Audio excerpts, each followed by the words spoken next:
It's a hot summer's evening in Paris. For weeks, a record-breaking heat wave has been cooking the city, leaving the streets empty and the Louvre quieter than ever. No one dares to go outside, but for one man, it's time to strike. Throughout the night, he pulls off the heist of the century, plucking the Mona Lisa from the Louvre and disappearing into the city. This set off a worldwide investigation, leading French police down a 2-year rabbit hole of false leads and famous arrests before a mysterious letter eventually gave the thief away. We modeled the entire thing to show you how a single man stole the Mona Lisa, how he almost got away with it, and the elaborate plan behind the heist that was eventually revealed decades later. As the sun went down that Sunday evening, the last few tourists were trickling out of the Louvre, but just before it closed, a man entered the museum dressed in the Louvre's official white uniform. Blending in as an employee, he quickly found his way to a small storage closet, squeezed his way in, and waited out the entire night. The Louvre was closed the next day, so very few employees were going to be patrolling the museum. At precisely 7:15 the next morning, the thief emerged into an almost empty Louvre. With no one in sight, he quickly made his way into the Salon Kai, and there it was. At the time, the Mona Lisa didn't have its own room, and it wasn't nearly as famous as it is today, but the thief was about to change that. With no one in sight, he pulled the painting off its metal pins and carried it to a nearby stairwell. Using a screwdriver, he managed to remove the painting from its protective frame before covering it in a white sheet and heading straight for the nearest exit. But as he reached for the door, it was locked. At that exact moment, a plumber working for the Louvre appeared out of nowhere. He assumed that the man was a Louvre employee, and so he helped him open the door. And just like that, the thief disappeared into the city with the Mona Lisa under his arms. The whole heist was over in just a matter of minutes, but it would take another 28 hours before anyone realized the painting was really gone. That week, photographers had been going through the museum and taking the paintings to be officially photographed, so blank spaces on the wall were completely normal. But when the photographers showed up the next morning without the Mona Lisa, it became clear that something was extremely wrong.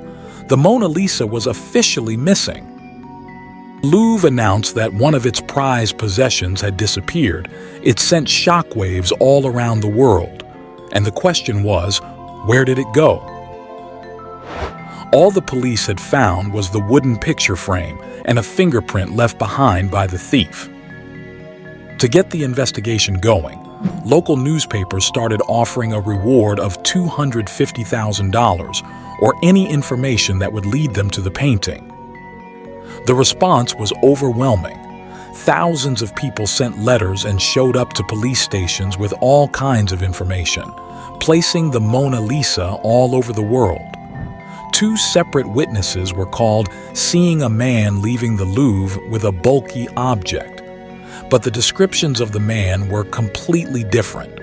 One person claimed that the Mona Lisa was on a freight train heading through Belgium, and another claimed that the painting was on a ship which had already set sail for America. But perhaps the most promising suspect was the famous artist Pablo Picasso. A secretary who knew Picasso wrote to the police and admitted that he had stolen several Iberian statues from the Louvre. He claimed to have sold these statues to Picasso, who went on to use them in one of his paintings. It seemed unlikely. But after checking the serial number on the statues, the Louvre confirmed that they really were from the museum.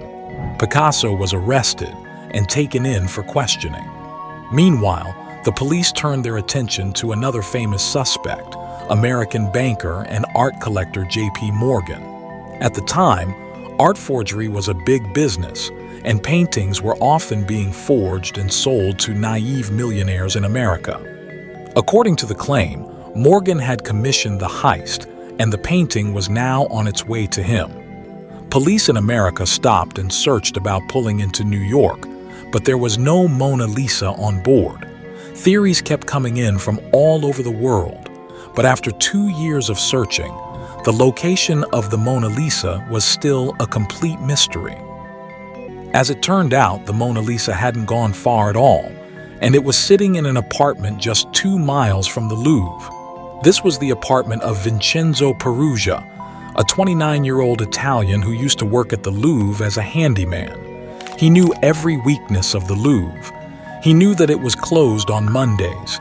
He knew about the photographers, and it was him who had made the Mona Lisa's protective case, which he dismantled so easily during the heist.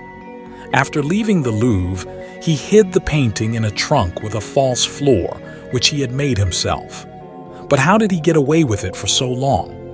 Amazingly, Peruggia already had a criminal record and his fingerprints were already in the system. But only his right-hand fingerprints were in the system, and the one on the picture frame was a left-hand print, and so a match was never found. During the investigation, police had visited Peruggia's apartment twice, but never found anything. Little did they know that the Mona Lisa was hiding right under their noses. Holding the painting hostage, he started to get impatient. He wrote an anonymous letter to an art dealer in Florence, the city where Da Vinci painted the masterpiece. In the letter, he claimed to have the Mona Lisa in his possession and said he wanted to return it back to its home. He signed the letter with the name Leonardo and took the next train to Florence. The art dealer and his associate agreed to meet Peruggia in his hotel room to authenticate the painting. With the doors locked, Peruggia opened up the trunk, and to their surprise, it really was the Mona Lisa.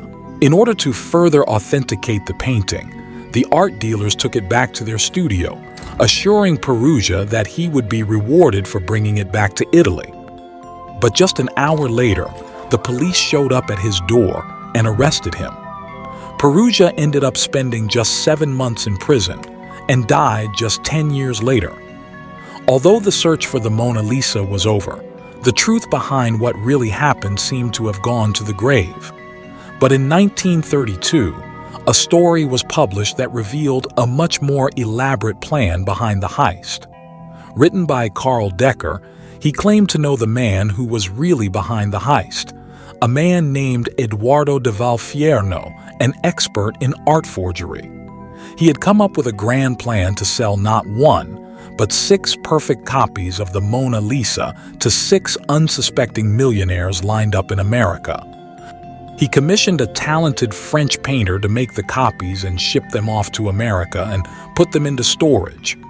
In order for them to believe they were really getting their hands on the Mona Lisa, the real one had to go missing, and so he contracted Peruggia to pull off the heist.